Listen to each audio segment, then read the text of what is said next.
माटी तळु बाहरुछि barrel barrel देसी मद। देखंतु किभଳି माटी तळु बाहरुछि ब्यारेल ब्यारेल देसी मद ओ पुचो।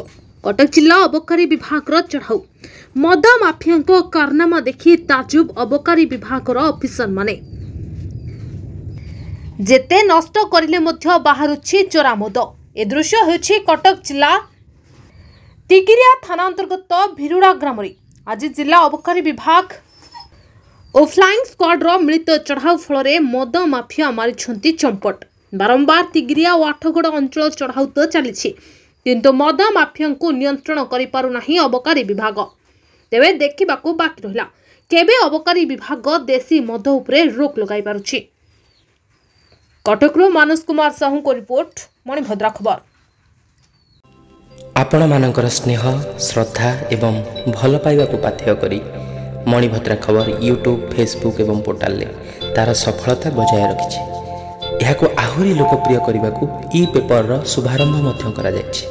आमको यही भली प्रेरणा एवं सहयोग जोगाइबा सहित लाइक शेयर एवं सब्सक्राइब करंतु। मणिभद्रा खबर संपर्क जनतार।